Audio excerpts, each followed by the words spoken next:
ఇంకా మా గురువు గారిది, ఇంకా మేడం గారిది, ఇంకా మేడం అన్నాలో ఇంకా ఏమన్నాలో ఇంకా మనం చెప్పకూడదు. కానీ ఇంక వీళ్ళది ఎట్లా ఉంటుందంటే, మా గురుగారు హిమకాంత్ రెడ్డి గారు ఇంకా మేడం గారు ఒక స్టేజ్ మీద కూర్చుంటే ఇంకా మధ్యలో వచ్చి ఒక వ్యక్తి కూర్చుంటారు చూడు. ఇంకా పూజారి అంటారు, ఇంకా అయ్యగారు అంటారో తెలియదు, కానీ ఆ వ్యక్తి ఇంకా సుబ్బు. మీరు బాగా అబ్జర్వ్ చేయొచ్చు. ఇంకా వీళ్ళు ముగ్గురు కలిసి ఇంకా జనాల్ని ఇంకా వీళ్ళు పిచ్చోలు చేస్తారు. ఇంకో 10-15 రోజుల నుంచి పిచ్చోలు అంటే ఇంకా ఘోరంగా పిచ్చోలు చేస్తారు.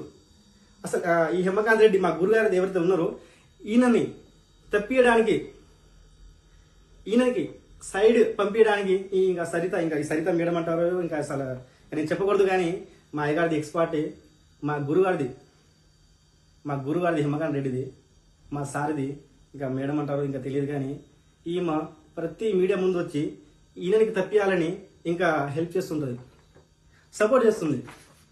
కానీ ఈమె మీడియా ముందు వచ్చి నేను బాధితురాలని, విక్టిమ్ని అని ప్రచారం చేస్తుంది. ఇంకా జనాలు ఇంకా వీళ్ళు ముగ్గురు కలిసి ఇక పూజారి గారు చూడండి మధ్యలో ఉండి ప్రతి ప్రెస్ మీట్లో వీళ్ళు లేకుండా ఏ ప్రెస్ మీట్ జరగదు.